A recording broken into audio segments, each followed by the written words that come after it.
નમસ્કાર. ચાલો એક નાની કલ્પના કરીએ. ધારો કે તમને 80 વર્ષ જૂનો કોઈ ખજાનો મળે. પણ આ કોઈ સોના ચાંદીનો ખજાનો નથી, આ જ્ઞાનનો ખજાનો છે. આજે આપણી પાસે ડિસેમ્બર 1940ની અખંડ જ્યોતિ મેગેઝિન છે. જાણે કે એક ટાઈમ કેપ્સ્યુલ જે આપણને એ સમયની આધ્યાત્મિક સમજની એક અનોખી ઝલક આપે છે. ચાલો સાથે મળીને આ જૂના પાનાઓ ખોલીએ અને જોઈએ કે એમાં આપણા માટે શું છુપાયેલું છે. આ અદ્ભુત મેગેઝિનના લેખક છે યુગઋષિ પંડિત શ્રી રામ શર્મા આચાર્યજી. એમના શબ્દો થકી જ આપણે એ સમજવાનો પ્રયત્ન કરીશું કે તે સમયે આધ્યાત્મિકતાને કેવી રીતે જોવામાં આવતી હતી.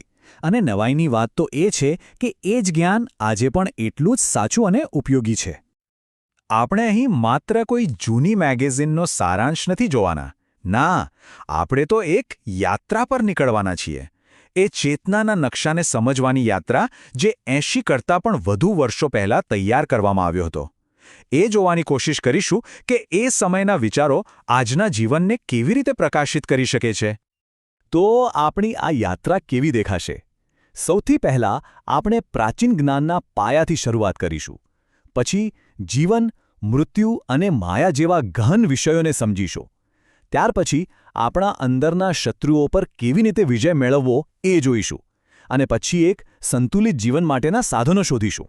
અને અંતે આ બધું આપણને પરમ શાંતિની યાત્રા પર લઈ જશે. કોઈપણ મોટી યાત્રાની શરૂઆત એક મજબૂત પાયાથી થાય છે, ખરું ને? તો આ આધ્યાત્મિક સફર માટે જ્ઞાનનો પાયો ક્યાંથી આવે છે? ચાલો શોધીએ કે આ મેગેઝિન આપણને ક્યાં દિશા બતાવે છે. તો સવાલ એ છે કે સાચું જ્ઞાન શરૂ ક્યાંથી થાય? આ એક એવો સવાલ છે જે સદીઓથી પૂછાય છે. અને જુઓ, આ મેગેઝિન મુજબ એનો જવાબ બે ખૂબ જ શક્તિશાળી સ્ત્રોતોમાં છુપાયેલો છે. આ મેગેઝિન જ્ઞાનના બે મજબૂત સ્તંભો તરફ ઇશારો કરે છે. એક તરફ છે ગીતા અને રામાયણ જેવી ભક્તિમયી કથાઓ જે સીધી આપણા દિલને સ્પર્શે છે અને આપણને પ્રેરણા આપે છે. અને બીજી તરફ છે વેદોના ગહન દાર્શનિક સત્યો જે આપણી બુદ્ધિને પાયાના સિદ્ધાંતો સમજાવે છે. એટલે કે એક આપણું હૃદય છે અને બીજું આપણું મગજ, બંને જરૂરી છે. હવે જ્યારે જ્ઞાનનો પાયો મજબૂત થઈ ગયો તો ચાલો થોડા ઊંડા ઉતરીએ. હવે મેગેઝિન આપણને જીવનના સૌથી મોટા અને કદાચ સૌથી ગૂંચવણભર્યા રહસ્યોનો સામનો કરવા માટે તૈયાર કરે છે. જીવન શું છે, મૃત્યુ શું છે અને આ વાસ્તવિકતા જેને આપણે માયા કહીએ છીએ એનું સાચું સ્વરૂપ શું છે? મૃત્યુ, આ શબ્દ સાંભળતા જ મનમાં એક ડર આવી જાય છે, નહીં? પણ આ મેગેઝિન એકદમ અલગ જ દૃષ્ટિકોણ આપે છે. એ કહે છે કે મૃત્યુ કોઈ અંત નથી, એ તો માત્ર એક અવસ્થાનું પરિવર્તન છે. જાણે આપણે જૂના કપડાં ઉતારીને નવા પહેરીએ. જ્યારે આપણે એને આ રીતે જોઈએ છીએ ત્યારે એનો ભય આપોઆપ ઓછો થઈ જાય છે. અને આ જ વિચાર માયાના કોન્સેપ્ટ સાથે જોડાયેલો છે. માયા એટલે શું? એટલે કે આ જે ભૌતિક દુનિયા આપણે જોઈએ છે એ કદાચ એક ભ્રમણા જેવી છે જે આપણને એની પાછળ છુપાયેલા ઊંડા સત્યને જોતા રોકે છે. અને પુનર્જન્મ એ આત્માની આ માયામાંથી પસાર થતી એક યાત્રા છે જ્યાં એ દરેક જન્મમાં કંઈક નવું શીખે છે અને વિકાસ પામે છે.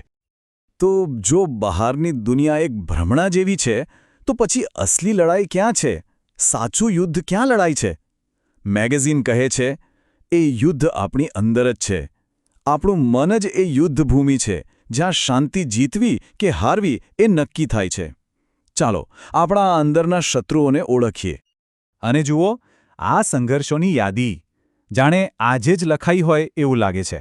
ક્યારે ન પૂરી થતી ઈચ્છાઓ, પેલો અહંકાર જે હંમેશા કહે છે હું જ સાચો, અને આપણું બેકાબૂ મન જે એક જગ્યાએ ટકતું જ નથી. આ બતાવે છે કે 80 વર્ષમાં દુનિયા ભલે બદલાઈ ગઈ હોય પણ માણસના મનની લડાઈઓ તો એની એ જ છે. અને આ બધી વાતનો સારાંશ આ એક જ વાક્યમાં આવી જાય છે. આ કેટલું પાવરફુલ છે! મતલબ કે આપણી શાંતિનો કંટ્રોલ બહારની પરિસ્થિતિઓમાં નહીં પણ આપણી અંદર છે. જો આપણે અંદરથી શાંત હોઈએ તો બહાર ભલે તોફાન હોય એ આપણને હલાવી શકતું નથી. સારું, સમસ્યાઓ તો સમજાઈ ગઈ, પણ એને હલ કેવી રીતે કરવી? આ આંતરિક યુદ્ધ જીતવું કેવી રીતે? ચિંતા ન કરો, મેગેઝિન માત્ર સમસ્યાઓ ગણાવીને અટકી નથી જતું. એ આપણને શક્તિ અને શાંતિ મેળવવા માટેના એકદમ પ્રેક્ટિકલ, નક્કર રસ્તાઓ પણ બતાવે છે. અને આ કોઈ હવામાં વાતો નથી, આ એકદમ હોલિસ્ટિક એપ્રોચ છે. જુઓ, શ્વાસની શક્તિ એટલે કે સ્વરયોગ દ્વારા શરીરને સાજું કરો. પછી માફી આપીને મનને હલકું કરો. જીવનમાં પ્રેમ અને શક્તિ વચ્ચે સાચો રસ્તો પસંદ કરો. અને છેલ્લે પોતાની જીવનશક્તિનું રક્ષણ કરો. આ એક કમ્પ્લીટ પેકેજ જેવું છે, જેમાં શરીર, મન અને આત્મા ત્રણેયનો વિચાર કરવામાં આવ્યો છે. તો આ બધું કરીને આપણે ક્યાં પહોંચીશું? આટલી મહેનત, આટલી સાધના, એનું અંતિમ પરિણામ શું છે? આખી યાત્રાનું અંતિમ લક્ષ્ય શું છે? ચાલો જોઈએ કે આ આધ્યાત્મિક નકશો આપણને આપણા અંતિમ મુકામ સુધી કેવી રીતે લઈ જાય છે. અને અહીં છે આખી વાતનો નિચોડ. આખી યાત્રાનું ફળ કોઈ બહારની વસ્તુ નથી, કોઈ સિદ્ધિ નથી, કોઈ પદ નથી. એ છે આત્મજ્ઞાન.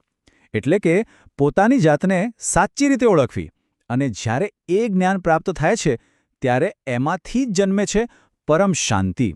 એવી શાંતિ જેને દુનિયાની કોઈ પરિસ્થિતિ છીનવી ન શકે, કારણ કે એ અંદરથી આવે છે. તો ચાલો આખી યાત્રા પર એક છેલ્લી નજર નાખી લઈએ. આ છે આંતરિક શાંતિનો નકશો.